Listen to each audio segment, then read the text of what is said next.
Tell me, is it whack up in the air? Rapping scattered off the gear. I can map him, yeah, yeah. It's like a tracker, get distracted, send him back like in the mail. Not a fraction of them real. Catch him like and run the drill. Running through the shit like a motherfucking dage. Hey guys, welcome back to another episode. On this one, we're going to be diving into the Jeep to see what the heck is wrong with it. There's a couple of issues that I already know about, so we're just going to go over the car, make a list and get some parts and fix that car to sell it, because that car is going to fund the gearbox for the R32. So if you've been following the R32 build, you'll know that I'm pretty far along on the engine, and that's almost ready to drop into the car just for a test fit, and it'll come back out again. But then I need a gearbox. I've bought pretty much everything else for the car. I have the ECU, I have the wiring harness, I have the seats, I have the fuel system coming. So I have pretty much everything other than the gearbox. And with the gearbox, I'm floating between ideas of either getting a Speedtech gear set for an RB25 box or getting a CD009 out of a 350Z. I've decided I'm probably going to go with the 350Z gearbox, because you can get an adapter plate to make it fit onto an RB25. You can reuse your RB25 clutch. It's stronger than an RB25 gearbox, and the Speedtech gear set, it's definitely strong, but I think that the 350Z gearbox is going to be enough for what I need it for. And if it blows at the track, you can just get another one and unbolt from the bell housing, chuck another gearbox straight on at the track. So it's fixable at the track, which is ideal. If I'm going to keep this car for a while, I want to be able to fix it at the track. Even though it's an extreme thing to be doing at the track, it's still something that you can do. Whereas if you get a strengthened gear set, you're not going to do that at the track. You have to send it back to the gearbox shop. If you break it, you shouldn't be able to break it, but that people have broken before. So first thing today, we're going to get the S13 out of the shed. It's pretty much ready to go.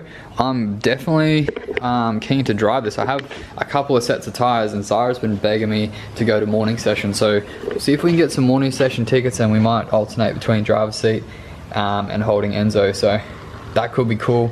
The S13 is ready to go. Like, there's nothing wrong with it. There's these bonnet pins, this one keeps coming loose, so I need to do something about that. But other than that, the thing's freaking mint. I put a new bracket in there and fixed the light bar really quickly the other day. So let's move this out, get the Jeep in, and see if this hoist can lift a Jeep. I'm pretty sure it will. Straight out of China, mate. First challenge is putting the battery in, because it did have a flat battery.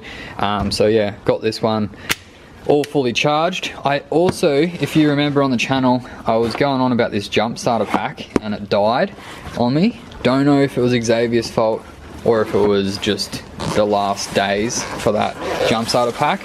But in this little black thing, we have a brand new one off eBay.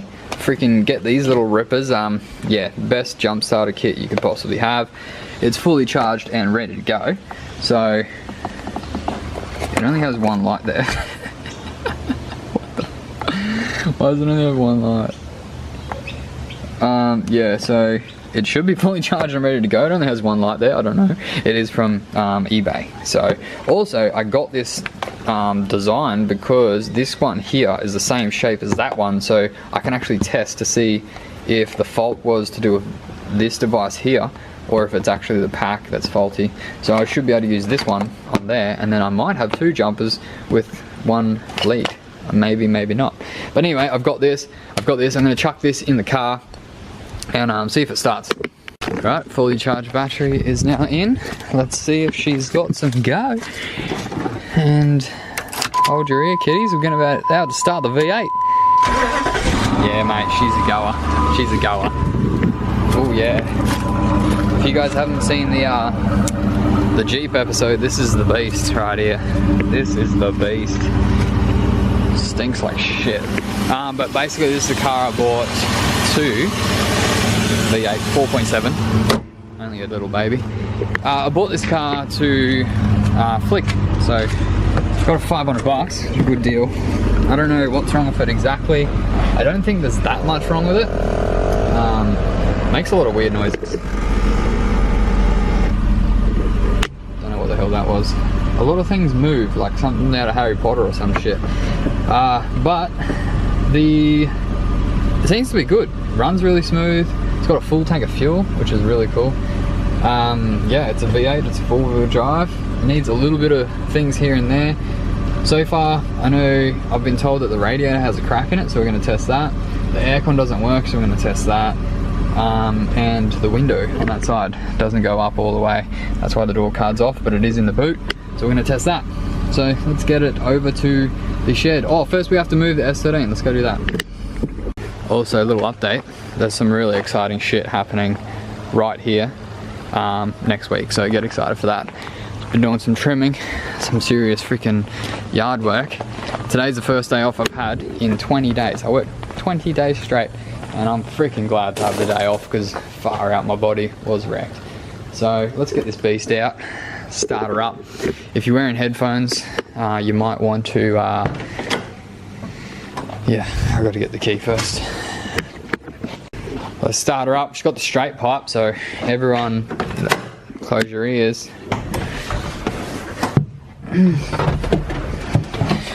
How good is this car, eh? I sort of like fell out of love with it because of just thrashing it so much. But after Matsuri, I love this thing. First time, every time, baby. Let's go.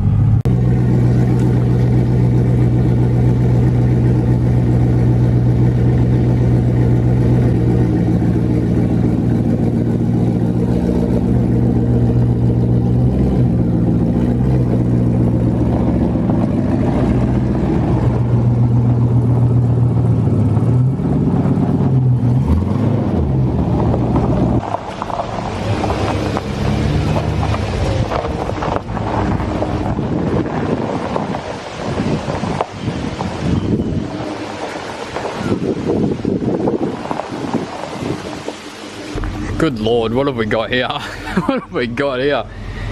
We've got a bloody Jeep in the shed, mate.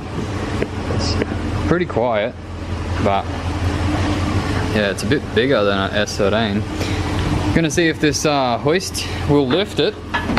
Hopefully it does. And yeah, we'll just have a look under it, see how many things are leaking, how many things aren't leaking, and hopefully it's in good condition. Hopefully, not too much to do on this because the sooner I can sell it, the sooner I have money for that gearbox. So let's dive right into this thing. So if you're new here to the channel, make sure you subscribe, hit the notification bell if you want to see all the new episodes, and yeah, enjoy this one with the Grand Cherokee. Freaking the Grand, I got nothing, eh? She's not the best, but 500 bucks. 500 bucks, pretty good. I'm pretty happy with this still. But yeah, like the comment, like the video, drop a comment below, and let's get right into it. Alright, about to lift it up. Fingers crossed that it doesn't do a backflip. So let's have a go.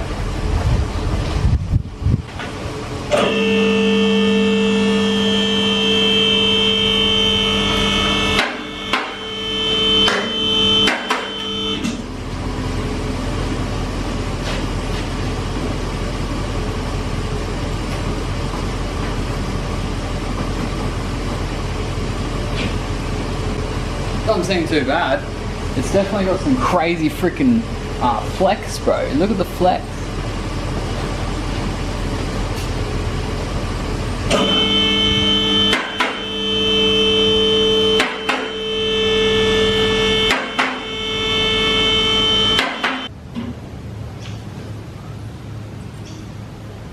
I'd be way more confident if it was on this hoist, the big one that's rated to like 4 tons. This one here, I'm pretty sure it's rated to like 2 tons, 2.5 tons, something like that. And this car, how much do you reckon it weighs? It'd be over a ton, surely, easily. But yeah, put in the comments below how much you think that the Jeep would weigh. And don't Google it because that's cheating. But yeah, let's have a look underneath it.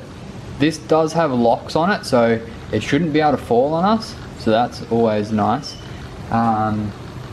It still feels sketchy as, like with the S13, like a S chassis, it's not very heavy and it, I don't know, it just lifts it easy and it feels pretty okay, and I've done it a bunch of times, but I'm feeling a bit sketchy going under this thing.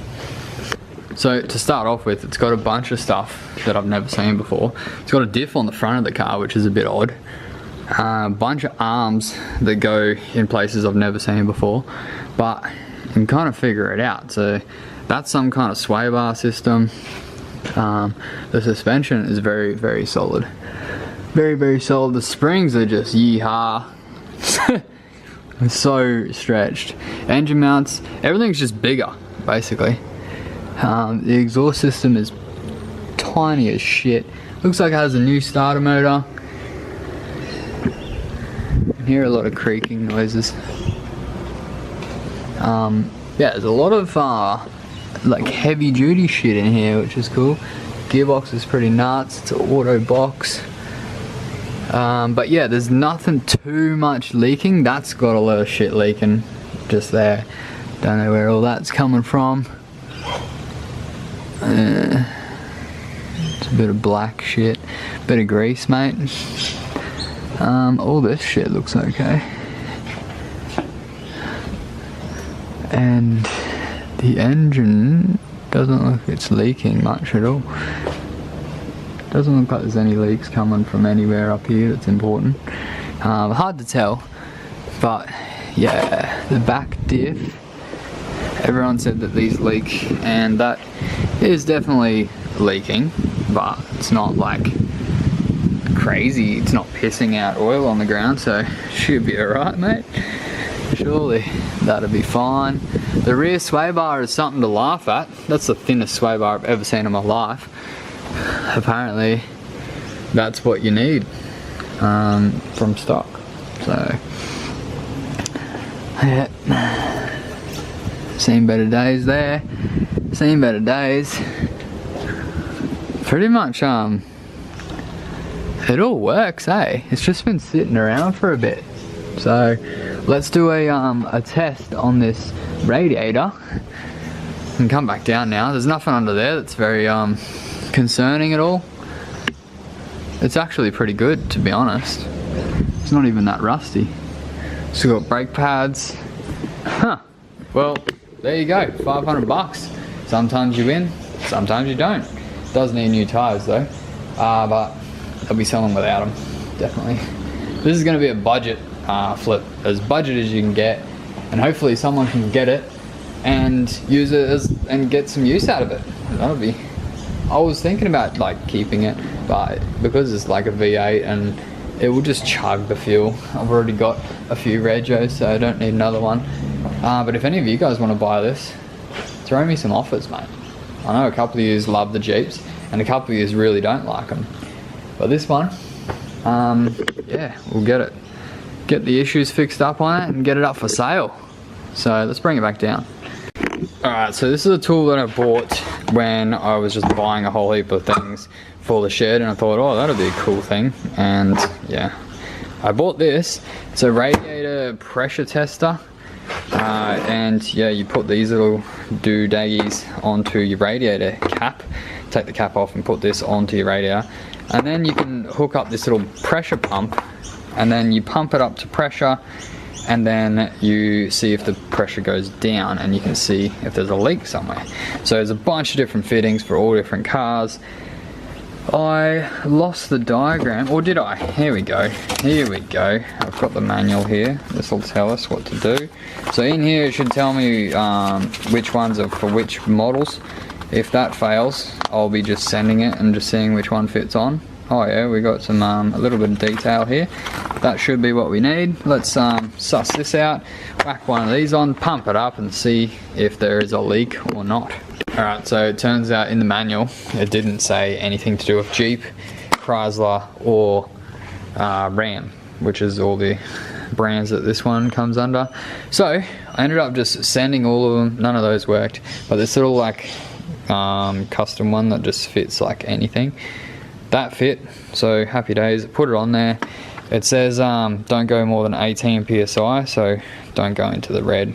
Basically don't go into the red. I pumped it once,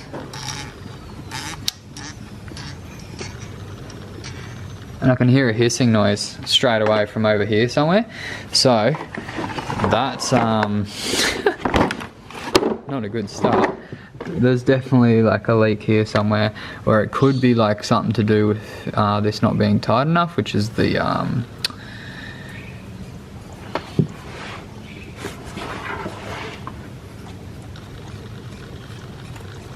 I can actually hear it already. It's like up under here somewhere.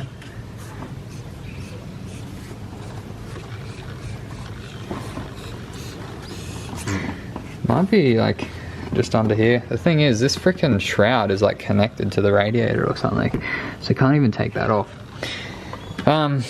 Yeah, so I'm gonna pump it and then see if I can find where the leak is.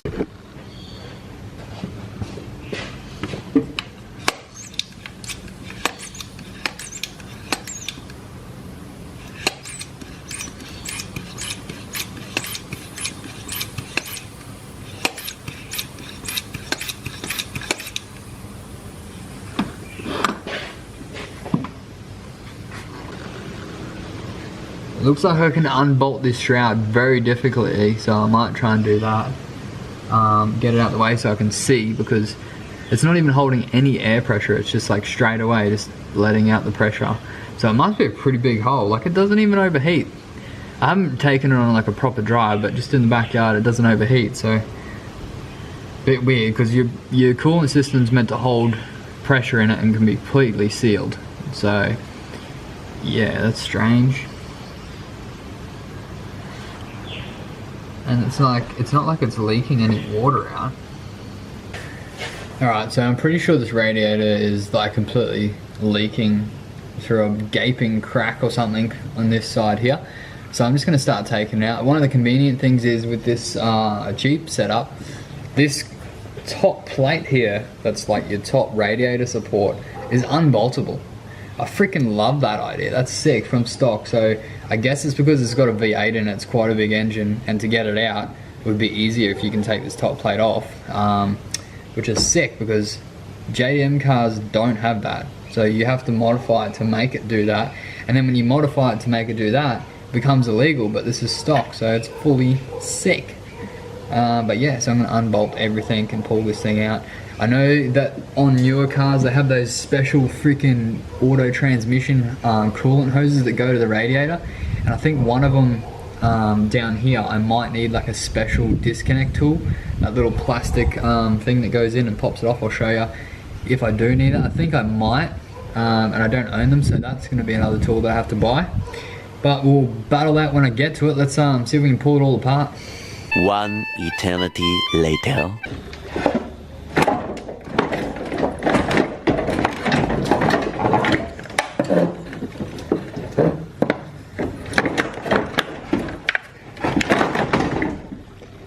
I'm just about to gonna smash this thing on the ground so hard. Oh my god!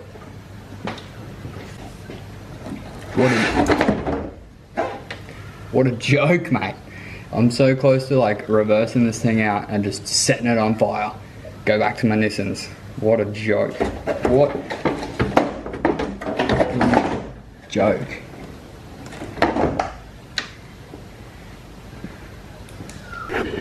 Alright, so I had a minute to have a breather because, oh mate, I was a bit pissed off with this freaking radiator, mate. Holy shit.